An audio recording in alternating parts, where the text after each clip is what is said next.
All right, welcome to Simply Bass, where I like to keep bass playing super simple by design. We don't need to make things more complicated than they need to be.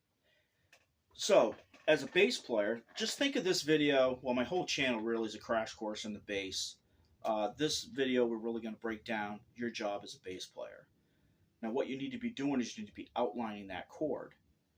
And I got videos on learning the fretboard, note placement, how to build a chord. Once you know the formula to build a chord, you can create chords, move them all around on your bass, and you'll know better how to break down a chord to play along to a guitar or the drum, whatever, and for improvising purposes, really. So this is the formula to building a bass line. Basic foundational formula to creating bass lines. When you don't have tab, you don't have notes, you have your ears and you have your eyes and you have knowledge, basic knowledge even, of your scales. So if a guitar player is playing the G, he's playing a G chord, you're going to outline that chord. He's playing all the notes at once. You're just breaking them down. Okay, so you're just going to be on that chord. Now, I don't know if you can hear it. It's raining outside, thundering, very hot and humid in this room. I think it's messing with my amp. And for the purposes of this video, if you can use your pinky, do that. I'm not using mine much because it's really sore. I think it sprained it. But we're bass players, so we make do.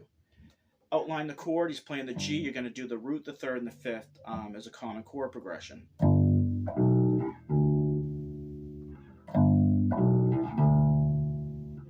Now, if he's going to the C, if you watch my video on learning your fretboard, you'll know that the third fret of the A string is your C, and you're going to play the root, the third, the fifth of the C major scale. He goes D after D, F, A,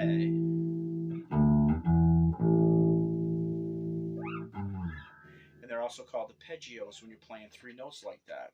So learn your arpeggios, learn your scales. So when that guitar player is switching, if you're watching him, you don't know the song well, you're improvising, you're watching him. When he switches from the G to the C or goes to the D, wherever he's going, you want to be there on that root note at that same time as he hits that, as he's strumming that chord. And you're listening to the drummer. So now you're listening to the drums, you're following along, playing these individual notes to the drum, to the guitar, and everybody gets locked in. And you go round and round. So you can play just the fifth too, the root and the fifth. Right. Now the fifth, easy way to find your fifth note of the scale from the root is you have the root and then one string down, two frets up, diagonally across like that. So the root and the fifth. Ooh. And that's how guitar players create power chords. That's a power chord, the root and the fifth. Now, as bass players, we won't play power chords as much. We can, but it's really particular where you place a power chord on the bass. So, for example, if I'm playing the root and the fifth, and I'm up here on the E and the A, and I strum that, I'm playing the G and the D there on the E and the A. It doesn't sound good. It sounds like caca. Right? So we move down here though.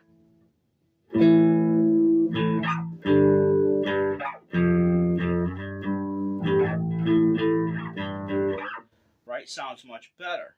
We can get away with a lot more moving that around down in that lower register or higher register, if you will.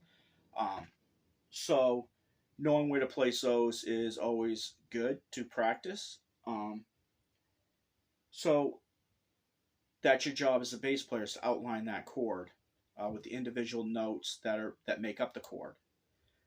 So again, watch my video on learning your fretboard, note placement, and how to build chords. So now this is good if you don't have tablature, or you don't have the notes, you just have a chord progression, that sort of thing, to just know where the notes, individual notes are, the arpeggio of the scale, the three notes. Now with tablature is good, but not all tablature is created equal. Tablature You could be playing along to the tablature, and it doesn't sound good because the tab's all wrong. So you want to make sure you have the right tab if you're going to use tablature. And for those of you who may not be familiar, tablature is just your string name with a number, the fret number. So an E1 would be here, E1. Now if you went down and you got A1,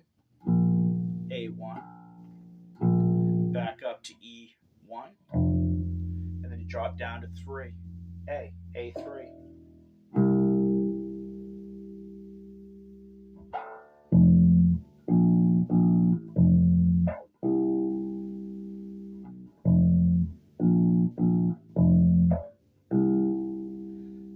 Go listen to Tom Petty Free Fall, and about 2 minutes, 3 minutes into the song, start playing this. That's E1, A2, A1, sorry, for 2. E1, 3, A3.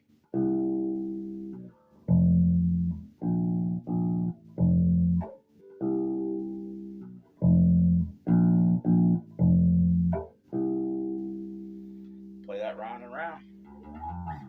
So on this channel, I've got a lot of foundational stuff that you'll need to start playing the bass. This is one of those videos. I do have a lot of riffs that are very recognizable, easy to play. I've got Eminem, Lose Yourself, most easiest bass line you could possibly play. It still sounds kind of cool. It does sound cool. Baby O'Reilly, just all kinds of different riffs. I'll have more riffs that I'm going to be coming out with. I don't do a lot of covers.